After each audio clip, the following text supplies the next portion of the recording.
Ei pessoal, tudo bem? Aqui é a Isabela Damaso. Estamos começando mais um episódio do Mulheres que Inspiram, dessa vez com uma convidada muito especial pra gente. Tô aqui também com a Vitória, né, que vocês já conhecem, já participou dos outros episódios também, e tenho certeza que dessa vez a gente vai ter muita coisa para compartilhar com vocês, vai ser um bate-papo bem legal. Tudo bem com vocês, pessoal? Um prazer. Tá tudo ótimo, fiquei muito contente com o convite, muito obrigada. Eu me sinto honrada, né? Mulheres que inspiram, eu sou mais inspirada pelos outros, né? Mas muito obrigada pelo convite, tá tudo super bem, pelo menos por enquanto. Quero ver o que vocês vão me perguntar. Não, vai ficar tudo tranquilo. Por aqui tá tudo bem também. Tô muito feliz de ter a Mariana. Quando eu entrei aqui na empresa e eu soube do quadro, foi a primeira pessoa. Lá, você tem alguém pra indicar? Eu, Mariana Becker. Juliana Cesaroli, já botei um monte. Falei um monte de coisa de automobilismo. Já lancei, então tô muito feliz. Que bom, Vitória, obrigada. Bom, então é isso. Aí eu também, assim, querendo ou não, uma referência não só, né, no jornalismo, mas também como mulher, o trabalho que você faz de divulgação de outras mulheres também pelas suas redes sociais é muito incrível, e a gente vai falar sobre isso mais pra frente. E já vou começar com as perguntas pra gente já dar esse início mesmo. E a gente queria saber como é que foi sua trajetória até chegar na Fórmula 1, você já passou por outros esportes assim também, mas como é que foi, né, chegar de fato no automobilismo? Eu sempre fui muito... a minha mãe que diz, inventadeira de história, tá sempre inventando um troço meio diferente para fazer. Então, eu vinha de outros esportes, eu vinha de, na verdade, esportes aquáticos, né? Eu pegava onda, gostava de pegar onda grande, não sei o quê, numa época em que a gente não tinha muita menina que pegava onda e tal. Aí depois fui para vela, fui para essas outras coisas, então sempre gostei de fazer esporte, por isso que eu acabei também, e gostava de escrever, gostava de viajar muito sozinha.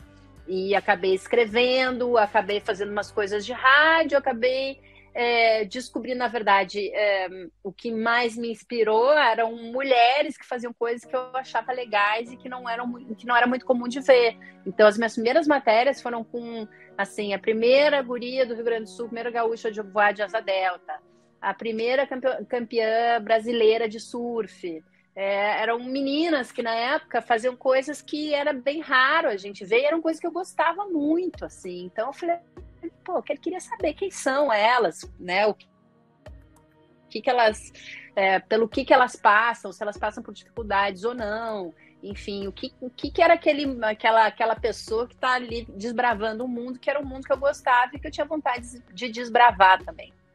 E aí eu acabei entrando no jornalismo esportivo, e assim que eu me formei, eu fui para a Globo, e na Globo eu fiz a minha formação como repórter de televisão, embora antes eu já tivesse feito alguns trabalhos, eu sempre trabalhei bastante mesmo antes da faculdade, mas ali eu me fiz, né? E aí era uma exigência óbvia que um repórter de esporte soubesse fazer e cobrir muito bem, primeiro, o grande esporte brasileiro, que é o futebol.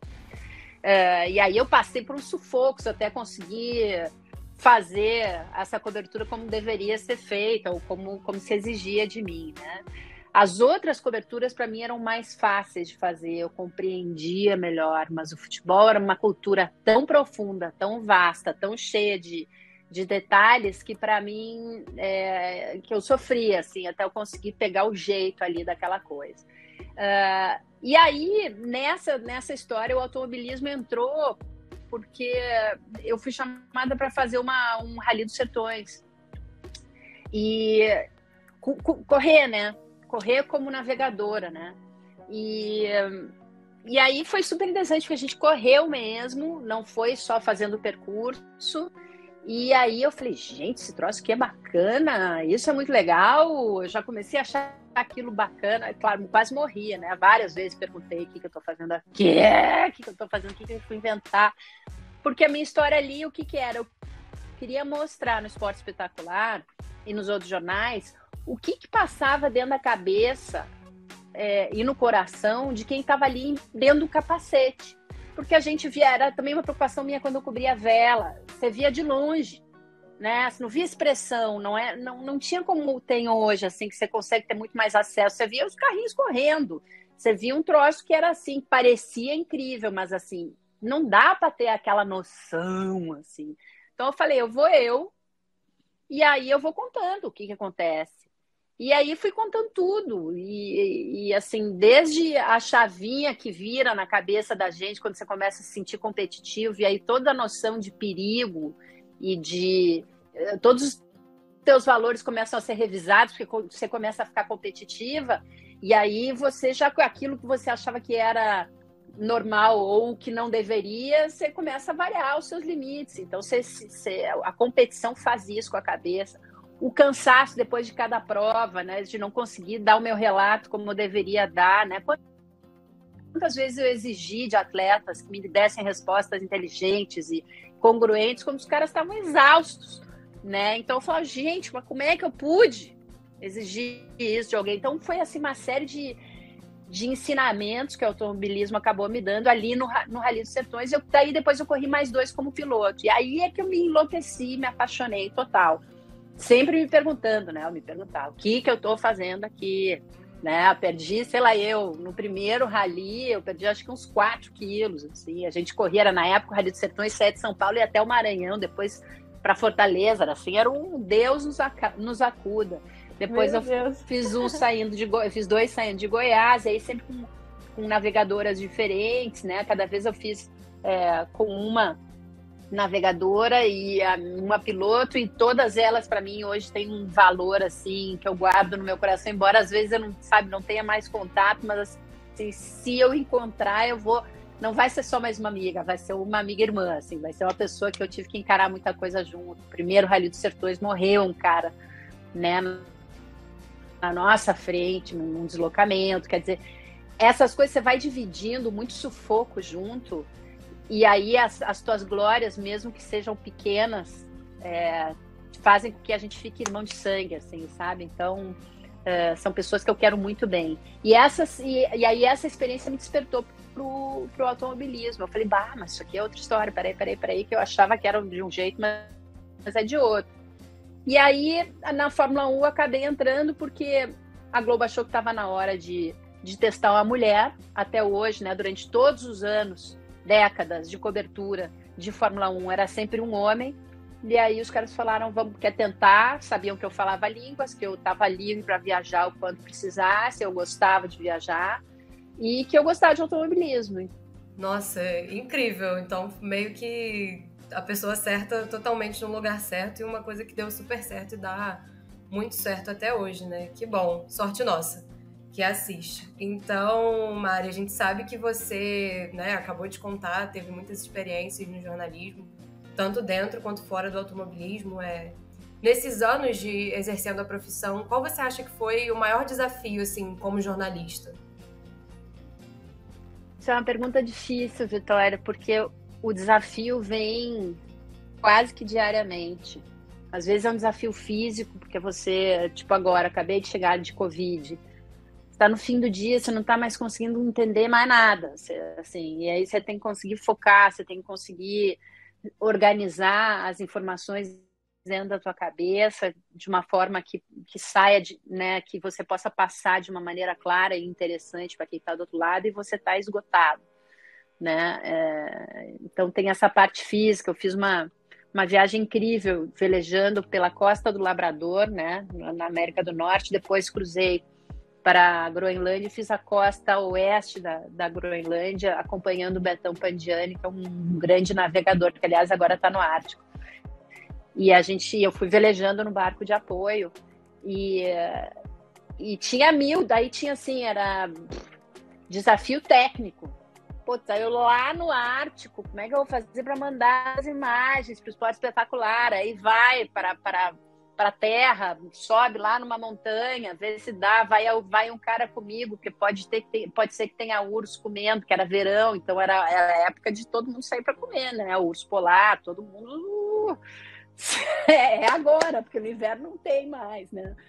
Então, tem desafios técnicos. O desafio técnico é a coisa que mais me frustra, porque às vezes você tem uma história incrível para contar, você vai entrar ao vivo num momento importante, a coisa está acontecendo aqui, e aí você tem um troço técnico que te impede, aí é de enlouquecer, porque daí você fala, pelo amor de Deus, eu tenho aqui o que tem de melhor para contar e eu não consigo por causa de alguma coisa técnica.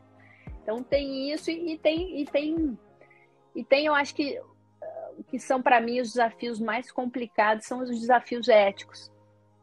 Quando tem coisa na sua frente, você fala como é que eu vou contar isso de uma forma que seja correta, né? Eu tô ouvindo os dois lados, sabe, de você conseguir se retirar da coisa e ao mesmo tempo tentar ter uma noção do que é a consequência daquela informação que você vai passar. Então, esse desafio ético acontece desde sempre. Eu me lembro, assim, da sensação quando eu saí da casa dos meus pais com 25 anos, para ir para o Rio de Janeiro. E eu me lembro desde o princípio de, assim, dizer, acho que eu saí cedo demais, porque eu não sei se aqui eu posso ou não posso, eu não sei se está certo ou se está errado, eu não sei se eu aceito ou se eu não aceito. E isso era desde o fazer jornalismo até me comportar dentro daquele meio ali. E é engraçado, porque passam-se os anos e até hoje eu me pergunto várias vezes, dá vontade de ligar para casa. Você acha que está certo isso? Esses são os grandes desafios, assim. Então, eu agora, assim, eu não posso te dizer um momento exato, mas são desafios na nossa profissão diários, praticamente diários. O desafio é o jornalismo, então, em si, todo. É o jornalismo, é viver, né? Porque a gente, como jornalista, a gente nunca vive a parte das coisas, né? A gente vive lá dentro dela. E aí a gente tem a obrigação de contar isso. Então, não é uma coisa que você apenas assiste. Você está inserido ali, né? Por mais que se diga, né? Tem escolas de jornalismo que dizem que você é um mero espectador. Só o fato de você estar ali, você já não é mais um mero espectador. Você está olhando ali, a pessoa está sabendo que você está ali. Ela está falando com você. O ideal é que você se posicione só como espectador, mas você está ali dentro. E teve um desafio que você acabou nem comentando, mas que eu imagino que também tenha acontecido com você justamente por ser mulher, né? Ter sido lançada ali como uma aposta de cobrir o automobilismo quando só homens faziam isso. E a gente queria saber também como foi, né? Tá inserida nessa novidade, assim, porque a gente está vendo que está crescendo cada vez mais, né? O público feminino, a cobertura também sendo feita por mulheres. Mas como foi esse início e como que você vê esse processo acontecendo também? Foi super difícil, você lembrou bem, assim, porque tinha uma pressão muito grande. Eu já estava na Globo, né? Na época era onde muita gente gostaria de estar. Então eu estava não estava mais recém-formada, já era uma repórter experiente, mas eu estava, vamos dizer assim, em termos de televisão na época, onde muita gente gostaria de estar, né? Então eu já estava tendo uma oportunidade muito grande. Aí eu estava fazendo uma coisa que ainda ninguém tinha feito. E eu estava só no meio dos generais, né? O Galvão, o Regi, né? Era só no meio do monte de homem. E eu chegando ali, eu acho que pelo fato de ser mulher e ainda não ter a experiência da Fórmula 1, nem podia. Como é que eu ia ter se antes não... Né? Eu tinha alguma experiência de cobrir Grande Prêmio Brasil, porque eu sempre gostei. Então, era super tenso para mim, assim, eu, né, fui bastante, como é que eu vou dizer assim, eu fui bastante desafiada, assim, sabe? É mesmo? Vai conseguir? Sabe? Quero ver se vai trazer, quero ver se vai entregar, né? Quero ver se vai ter coragem, era o tempo inteiro, né? E isso não era só ali naquele meio, era tudo, né? Era eu, uma voz feminina, dizendo para um cara que está acostumado a ouvir um monte os caras, os homens há 500 mil anos, uma menina dizendo que o fulano estava com problema hidráulico e o que era o problema, né? Então, e eu também estava em fase de aprendizagem, né? Toda aquela técnica do automobilismo é uma coisa muito intrínseca, muito complicada, né? Você tem que saber até que ponto você vai escarafunchar aí e até que ponto você fala, não, peraí que eu tô aqui chutando. Porque ninguém sabe disso direito. Só quem sabe é o mecânico, só quem sabe é o engenheiro. Então, foi assim um super desafio. E ao mesmo tempo fui apoiada também. Então, teve os dois lados, sabe? Teve gente me apoiando, gente que dificultou bastante a minha vida. Teve gente que dificultou e depois me apoiou. Teve de tudo. O que eu tive que fazer é ser resiliente, assim. É dizer, bom, não, mas eu quero. Várias vezes que eu dizia, putz, isso não é justo, isso não pode. Como é que eu, sabe? Eu fiz tanto, eu estudei, eu tava lá, eu sabia por que isso não é justo. Cada vez que me vinha na cabeça, isso não é justo, isso é inferno, não vai dar. Depois eu parava e dizia, então, quer parar? Não, não quero parar, quero continuar. Então, lá eu ia de novo. Foi uma coisa que uma vez o Telmo Zanini, que foi quem me levou para a televisão, me disse, ele me conhece há 500 mil anos, e uma vez a gente pegou um voo de Porto Alegre para o Rio de Janeiro, e eu sempre fui muito família, eu louca de saudade de casa, voltando para o Rio aos prantos no voo. Mas aos prantos, eu soluçava de saudade. E aí ele parou, me olhou e falou, quer voltar? Eu falei, não. Eu falei, então tá, né? Fechei minha boca, enxuguei os... Saí para comer um churrasco com ele quando cheguei no Rio e deu, pronto, passou. Às vezes a gente só precisa jogar aquele sentimento para fora, né? Mas realmente é o que a gente está querendo viver. Agora, mudando um pouco a perspectiva, mais para uma perspectiva de presente, você, eu acredito que seja uma das integrantes ali da transmissão da Fórmula 1 que tem melhor relação com o público, uma relação mais próxima. Isso foi uma questão que sempre chamou muita atenção da gente aqui na Esportuno. Então, o que a gente queria saber é como surgiu assim, esse ímpeto, o lado M, as fotos que você tira lá dentro, né, do backstage, do paddock. De onde surgiu essa ideia de se conectar mais com o público? E realmente foi essa a ideia de se conectar? Ou foi uma coisa que você começou assim, e vou fazer, tô afim? Vitória, eu retorno para o início de tudo. Lembra que eu falei que queria mostrar o rally, o que estava por dentro da pessoa, o que a pessoa estava sentindo, o que o piloto estava sentindo, o que o navegador estava sentindo, o que acontecia dentro daquele barco que a gente via de longe. Eu sempre tive isso, sempre. Eu sempre quis mostrar para quem está do outro lado o que é que eu estou vendo ali, que a gente nem sempre tem chance de mostrar, né? Mostrar que o cara fala e às vezes... Putz, tá com um negócio no dente aqui. E é um super piloto, vai ser o pole, mas ele também fica com alface no dente, que nem você. Mostrar que os caras que tem aquele glamour todo, mas pô, olha que legal, o cara, o mecânico come um sanduba sentadinho ali atrás do eu tô com a garagem do barco aqui, garagem do carro aqui na cabeça, atrás, né, do box, o cara tá comendo um sanduba ali. Tem quem, sabia que tem flores, tem arranjo de flores, tem gente que é contratada para fazer arranjo de flores. Então isso, assim, eu só, na verdade, tô continuando o que eu sempre quis e sempre gostei de fazer, que é mostrar para as pessoas que estão aí do outro lado e que não têm a chance de estar aqui, o que tem de interessante aqui e o que tem de humano aqui. Esse sempre foi o meu objetivo em tudo. Se você for ver as minhas matérias mais antigas, tem lá, o fulano é o cobrador de falta, ele fica nervoso antes, ele não sei... eu sempre tentava mostrar um lado que normalmente a gente não vê. Então, quando começou o Instagram, essas coisas, eu falei, vou aproveitar que eu tô aqui e já vou mostrando para todo mundo. Aí eu sinto como se as pessoas estivessem comigo, sabe? Eu falo, será que fulano... Porque eu leio tudo que me escrevem. Eu leio tudo. Nem sempre eu consigo responder, mas eu leio absolutamente tudo. Então eu vejo o que as pessoas têm curiosidade, o que gostam, o que não gostam.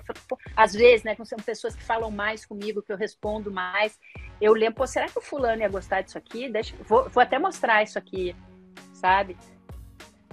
Eu me lembro uma vez que um cara me disse assim, às vezes você mostra as paisagens dos lugares onde você passa. Eu tenho mania de árvore sozinha, gosto de ver árvore sozinha no campo, assim. Então eu me lembro que eu fiz aquela viagem e toda vez que eu vi uma árvore sozinha, eu botava árvore sozinha, árvore sozinha.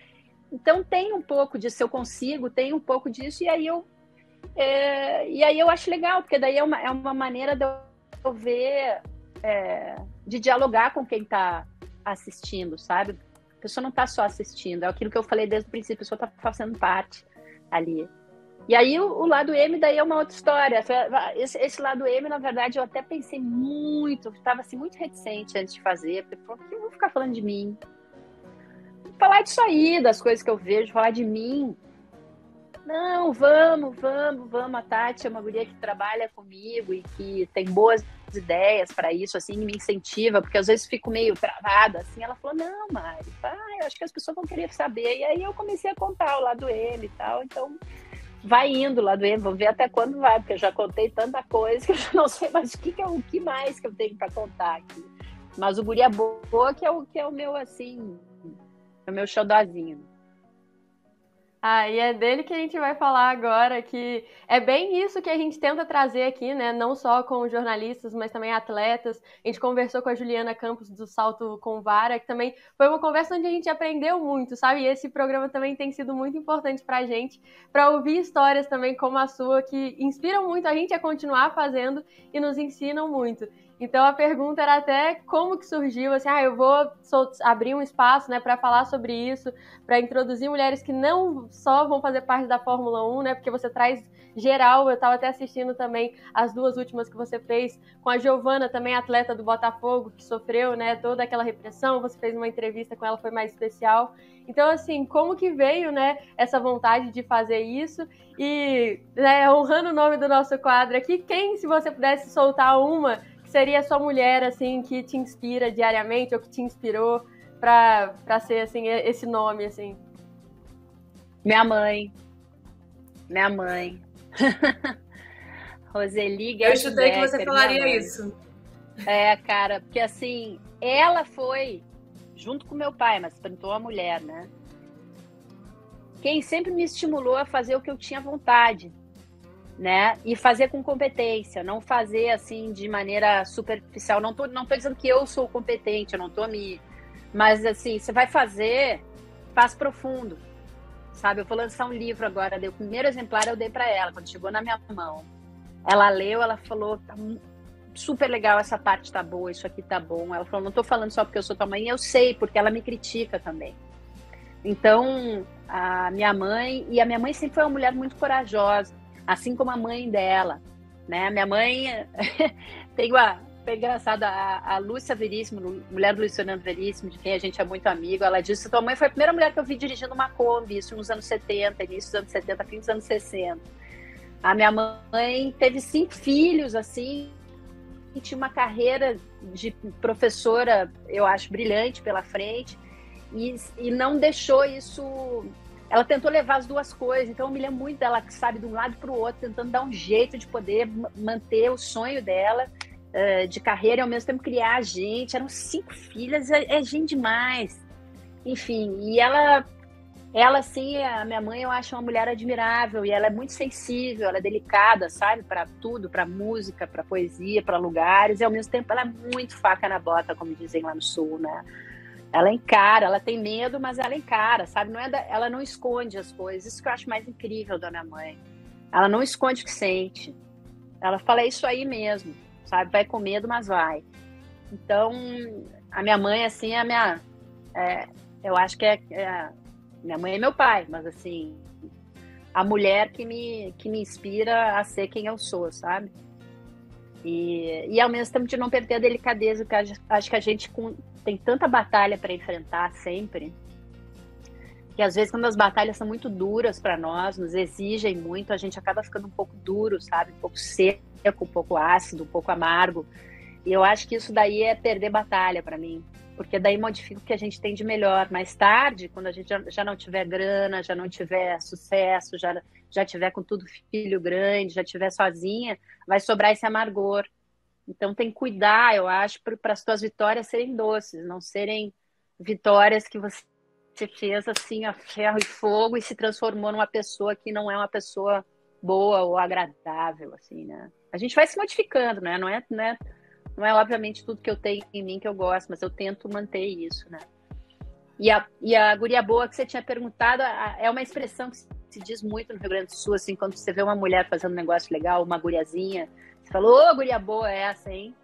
Guria boa é essa, né? Tipo, e aí a ideia era justamente, de novo, gurias, o retorno ao que eu sempre falei, assim, mostrar mulheres que fazem coisas admiráveis, ou que estão escondidas na história, ou que estão expostas na história, mas a gente não sabe o quão difícil foi para ela conquistar aquilo ali. Só consta como uma medalha, mas não conta o que ela passou para chegar ali, né? E aí pode ser assim, desde uma mega campeã, desde a Maia Gabeira, que foi uma das primeiras que eu fiz, entrevistei e tudo, ou uma guria que trabalha no Caribe com tubarões, tirando anzol que fica preso na boca do tubarão, para que eles possam se alimentar direito, até uma guria que eu passei por ela na roleta de entrada do Grande Prêmio do Canadá. Ela estava ali, aí um cara falou, eu perguntei, não sei, fui sempre falar com ele, bom dia e tal, o que tu faz? Falou, sou estudante de engenharia e sou boxeadora amadora. Eu falei, como é que é? E ela estava trabalhando ali, de porteira. E aí eu aproveitei e já fiz uma entrevistinha com ela pro Guria Boa, quer dizer, é tudo. É a Giovana, é a porteira, sabe? É a Maia, é a gente, né? Somos todas nós, né?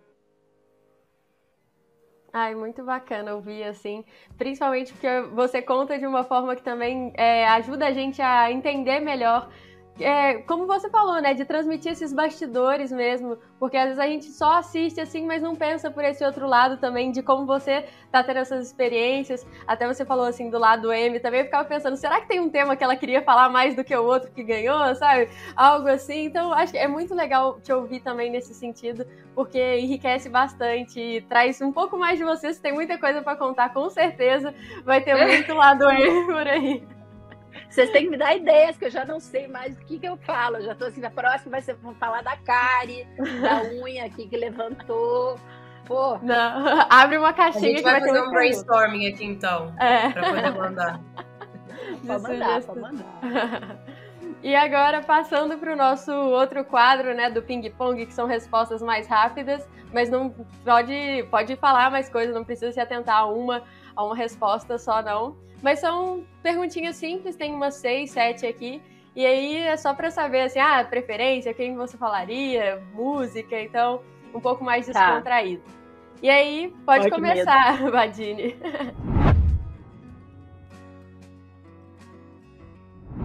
Vamos lá. Um ou uma atleta? As primeiras atletas brasileiras da década de 50 e 60, elas eram poderosíssimas, porque não tinham apoio nenhum, nenhuma grana, nada. Do início ao fim, tá? Ganhando, mesmo treinando e depois ganhando. Zero de apoio. Sim. Essas atletas. A segunda agora, um esporte, sem ser a Fórmula 1. Surf. Adivinhamos essa. Ih, te atropelei, Isa, desculpa. Não, é porque a gente também falou assim. A gente falou assim, será que a Mari vai falar o surf? Foi. Eu imaginei. Aquela da primeira pode ser a Ida também, do Santos, tá? Porque Sim. Eu pensei nela quando eu tava falando disso, assim, que ela foi espetacular. Ela foi uma guria boa, ela. Música favorita?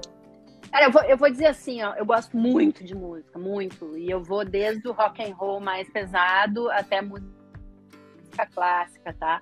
Mas uma coisa que eu ouço muito, que ninguém ouve, ou pouca gente ouve, e acha estranho, é música bem tradicional e bem antiga dos lugares. Então, eu ouço música medieval, ouço música de índio, música indígena, né? Música indígena, desde música indígena do Polo Norte até os Apaches, até músicas dos Caiapós, música indiana, sempre as mais primitivas. Eu gosto muito de música primitiva, eu ouço música da Austrália. Eu tenho muita música primitiva, assim, sem nenhum sintetizador, nenhum violino para ajudar, nada. É aquela purinha. Ouço muito isso. E agora, passando para a próxima, uma curiosidade sua, assim, uma coisa diferente. Pô, vocês só fazem pergunta difícil, eu tinha que ter pensado nisso, hein? É bom, sabia, para ouvir isso, para quando eu perguntar para os outros, eu sempre pego os pilotos, assim, eu faço as perguntas, eles falam, não sei. Essa daí é boa, uma coisa minha, assim, curiosa, é isso? Ou esquisita? Isso. curiosa ou esquisita. Eu vejo uma coisa assim, não sei se é uma curiosidade sua, mas eu adoro suas meias. Ah, tem, mas eu parei, sabe por quê? Porque eu acho que a gente vai ficando muito cheia de coisa. Eu tô agora me desfazendo de coisas. Eu tô, sabe, comprando menos, me desfazendo mais. Tem essa coisa das meias. Tem assim, eu me benzo sempre antes de entrar no mar. Sempre. E sempre digo bom dia e Iemanjá quando eu entro. Sempre. Eu não deixo o sapato virado assim. Sempre assim, me dá aflição. Pode ficar um aqui e o outro lá, não sei aonde, mas assim, se tiver virado, eu desvio. Eu posso estar louca de sono, tá lá naquele cantinho, vou lá e desvio. E eu sou cheia de maniazinha, agora eu tô pensando que tenho várias maniazinhas. E aí tem mania de cheirinhos, assim, eu levo comigo sempre um óleo de lavanda para onde eu vou pra cama ficar cheirosa, eu sempre tenho um sabonetinho cheiroso, tem cheirinhos, gosto muito de cheirinhos. Legal. Passando para a próxima. Sua maior conquista? Uma conquista Desculpa, que tem... e cheirões também, porque eu gosto de ficar com cheiro de cavalo. Quando eu vou ficar com cavalo, eu tenho essa mania. Isso é uma coisa boa para vocês botarem na edição aí. Uma coisa estranha e esquisita. Se eu vou andar a cavalo, ou brincar com o cavalo, ou lidar com o cavalo, eu fico horas depois sem tomar banho. Horas. Marido reclama, a mãe reclama, todo mundo reclama, mas não quer nem saber. Eu adoro aquele cheiro, eu gosto de ficar com aquele cheiro, eu fico com aquele cheiro até de noite, na hora que eu tenho que tomar banho, mas adoro aquele cheiro de cavalo. Muito bom. Muito bom. Essa vai viralizar no TikTok, com certeza. Tá louca, né? Que mais? Vou perguntar a próxima de novo. Tá. Sua maior conquista, uma conquista que se destacou? Foi quando eu peguei a minha faixa de instrutora no Kempo, que era uma arte marcial que eu fazia, Shorin de Kempo. Quando eu peguei a minha primeira faixa assim, que eu já podia dar aula, né, mais graduada, foi um orgulho muito grande, porque foram 8 horas de exame de faixa só em japonês. Foi muito treino, eu treinava 6 vezes por semana, 3 horas por dia, e quem me entregou a minha faixa foi meu pai, né? Então, para mim, assim, foi um momento muito importante. Todas as minhas faixas anteriores foi o meu mestre, e aí ele falou, essa faixa, se você quiser, você pode chamar alguém. Aí chamei o meu pai, e que para mim sempre foi, assim, meu ídolo máximo. E aí foi uma cerimônia super bonita, eu recebi a faixa, assim, de joelho e tal, então... Pra mim, e o meu pai ficou super emocionado. Meu pai que era assim, né? Como muitos homens da geração dele, né? Meu pai hoje teria 90 anos, ele faleceu esse ano. E ele, quando me entregou a faixa, eu vi o queixo dele dando uma tremidinha, assim. Aí eu falei assim, eu fiquei orgulhosa, sabe? Porque como eu sou a última filha... Já tô falando demais, tá? Ai, mas não, ótimas histórias. Fica à vontade. É que como eu sou a última, só pra nós, como eu sou a última filha de 5, a impressão que eu tinha é que tudo que eu fazia, todo mundo já tinha feito. Era só, que bom, que bonitinha, que bom, conseguiu andar, que bom, que bonitinha, conseguiu andar de bicicleta, que bom, que bonitinha, conseguiu não sei o que. Era tudo meio... E aí quando eu vi, assim, ele super orgulhoso de mim, assim, me entregando aquela faixa, eu falei... Gostei. E aí? Ai, que bacana. Bom, passando para a próxima, qual é a sua maior força ou de onde vem também, pode ser? Vem da natureza. Quando eu tô fraca, física e emocionalmente, eu tenho que ir para algum lugar que tem uma natureza selvagem bem forte, assim. Ou um mato, ou em cima de uma montanha, ou num mar. Se o mar tiver maior, assim, melhor, é daí que eu tiro, assim, aí eu fico lá um tempo, respiro, daí eu volto sempre melhor para o que eu tenho que começar a fazer. Quando eu recebi a notícia que meu pai tinha morrido esse ano, eu estava numa montanha, estava do lado de uma montanha gigante, e não podia ter sido um lugar melhor, porque eu acho que se eu tivesse dentro de casa, eu tinha desmoronado e nunca mais tinha me levantado. Como eu estava ali, eu me senti mais perto dele. Então a natureza é de onde vem a minha força. Incrível, Mari. Qual o melhor momento no esporte? O melhor momento que você viveu no esporte até hoje? Foram vários. Foram vários de novo. Gurias, vocês estão me pegando aí vocês vão ter que editar Não, muito. Você pode escolher um destaque também, sabe? Não precisa ser o melhor, porque o melhor é realmente muito difícil. O melhor é muito. Vou dar um destaque da Fórmula 1, tá? Foi quando o Rubinho ultrapassou o Schumacher, botando a vida dele em risco. Foi assim um troço. Eu vi toda aquela história que eu estava acompanhando desde sempre, meio que um ciclo se fechando ali, sabe? O Rubinho, que anos teve que engolir a história de ser o segundo, teve que engolir as piadas do próprio país dele, teve, sabe, que se submeter a tanta coisa. Quando chegou naquele momento, ele falou, agora não. Agora eu vou... Eu vi aquilo acontecer, sabe? Eu falei, gente, será que ele vai sair vivo do outro lado? Ele não vai conseguir passar, e aí ele passou.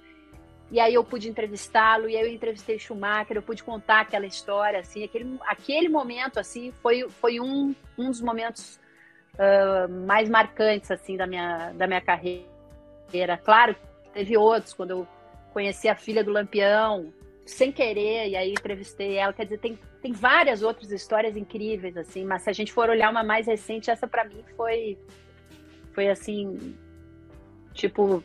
Faz o seu papel aí de contar a história de esporte, direitinho. Tá aqui uma história linda pra você contar. Sabe? Foi assim. Ai, que bacana. Bom, estamos chegando nas duas últimas. Também. Essa daqui acho que não tem tanta. Não é tão difícil. Qual o seu circuito preferido? Spa. Nem deu tempo. Essa foi rápida. Flash. Agora pra... Depois Suzuka. Suzuka também é boa. Pra fechar, existe um sonho que Mariana Becker ainda não conquistou? Vários. Um deles é morar no mato com um monte de bicho. Ou numa fazenda. Ai, que bacana. Mari, então chegamos nessa parte final, acho que foi muito produtivo, tanto para mim quanto para a Vitória, tenho certeza. Nós duas aqui ainda iniciantes, assim, e com certeza a gente coloca, né, nessa prateleira de pessoas que são referências, não só, né, ela sabe muito sobre Fórmula 1, nem nada disso, acho que esse lado humano que você traz é muito importante, é algo que eu também tento em tudo que a gente faz aqui, principalmente que a gente só lida com os esportes femininos, que a gente fica pensando, né, poderia ter sido dessa forma, a gente quer dar visibilidade para as mulheres, mas a gente também tem que falar das pautas que realmente são mais éticas, que são complicadas, mas a gente vai fazer isso. Então, é muito bacana pra gente ter uma profissional tão incrível quanto você, representando a gente, assim, mundo afora, corrida afora, sendo referência. É muito bom, de verdade. Eu tô muito feliz, a gente tava animada, sabe, pra fazer essa entrevista com você, porque a gente tinha certeza que ia ser muito positivo. E aí, pra fechar, eu queria que você deixasse um recado, né? Até me coloco também nesse barco junto com a Vitória, de um recado final para essas meninas, mulheres que não só estão no jornalismo, mas também no esporte como um todo. Eu não sei nem se eu tenho roupa para tanto elogio desse aí que você me deu. Muito obrigada. Foi uma conversa ótima. Adorei conversar com vocês, gurias. Foi muito bacana, assim. Não foi uma entrevista só, foi uma conversa, né? Que a gente pôde trocar. Eu fico muito contente e lisonjeada, né, com as coisas que vocês disseram sobre mim. O que eu acho, assim, muito importante a gente lembrar ao longo, assim, do fazer da nossa profissão como mulher é que a gente tem que se apoiar de verdade. Não basta só o discurso da sororidade. É importante apoiar de verdade. É importante, se você vê que uma mulher ou uma menina está sendo desmerecida, se você tem mais poder, ou mesmo se você não tem, você dá a voz a ela, você diz, ela tem razão. Isso não se fala, isso não se faz. Acho que ela está certa. Claro que não é porque é mulher que a pessoa vai ser bacana e vai estar certa, obviamente que não, né? Ninguém é ingênuo a esse ponto. Mas eu acho que quando você ouve e vê que uma outra mulher que está perto de você precisa, ou seria legal para ela, mesmo que ela não demonstre isso, seria legal que os outros ouçam que ela não é uma voz sozinha, demonstre, faça, ajude, sabe? Ajude quem está chegando, ajude quem está lá em cima. Fala, acho ela poderosa, para não dizer outra frase. Acho que sim, acho que ela tem razão. Não, não acho que ela é louca, não. Eu acho que ela tá brava, é diferente. Não, não acho que ela é mandona, não. Acho que ela é uma líder, é diferente. Sabe? Não acho que ela tá menstruada, não. Eu acho que ela tá irritada por causa disso, disso, disso. Você não ficaria? Ajuda a desmistificar um pouco essa coisa que sempre diminui um pouco a capacidade da mulher de mando, né? Ou de se apropriar do que acha que tem razão, né? Eu acho que não é uma briga, não é uma luta. Tenho grandes amigos, irmãos, né? Eu sempre vivi no meio de homens de uma maneira muito cômoda, mas eu acho que falta um pouco isso para as mulheres hoje em dia, assim. Tem muito discurso, uma pouca ação, né? Talvez até minha, viu? Eu me ponho aí meia culpa. Eu tento sempre fazer, né, o que eu acredito, mas acho que a gente tem que se ajudar. É isso. Vi, tem alguma coisa assim para falar, pra gente fechar? Ah, cara, só queria agradecer ter a Mariana aqui. Assim, chegou na Fórmula 1 do jeito que chegou, uma mulher incrível e segue hoje com os valores que tem. A gente vê tanta gente que chega em tantos lugares altos e se perdem e não olha para baixo. Eu acho que a Mariana, ela traz uma coisa muito real, é o que você falou, de trazer o lado humano. Então desmistifica N coisas, desmistifica o piloto que está lá na Fórmula 1, o trabalho do jornalista que trabalha na Fórmula 1. Então acho que a Mariana está no esporte, que é uma glamorização muito grande, trazer esse lado humano, esse lado verdadeiro, esse lado do sofrimento, do cansaço. Eu acho isso muito, muito bonito. E o lado da própria pessoa. A Mariana sempre fala de coisas muito, muito bonitas, de vida, de natureza. Eu acho isso muito, muito incrível. E estar aqui dando esse recado pra gente hoje, trazendo essas curiosidades, pra mim é uma honra. Era assim, como eu disse, foi a primeira indicação que eu fiz pra gente trazer aqui para mulheres, e eu tô saindo daqui 100% realizada hoje. Ai, que bom! Que bom, guria! Só falta a gente tomar um café agora! Ó, adorei! Em breve a gente vai abrir... Muito obrigada, cara. Em breve a gente vai abrir o escritório, um dia a gente faz esse bate-papo ao vivo lá em São Paulo, hein? Vamos! Pode deixar que a gente marca. Vamos. Bom, muito obrigada. Combinado, gurias. Muito obrigada, boa sorte Mari. Para vocês aí, hein? Parabéns pelo trabalho. Bom, gente, muito obrigada a vocês também que viram a gente, assistiram esse papo aqui, que foi muito bacana com a Mari. Lembrem de seguir a gente nas redes sociais, a Mari também, vai estar tudo na descrição do vídeo. E até a próxima com mais uma mulher que vai inspirar muito a gente. Até mais.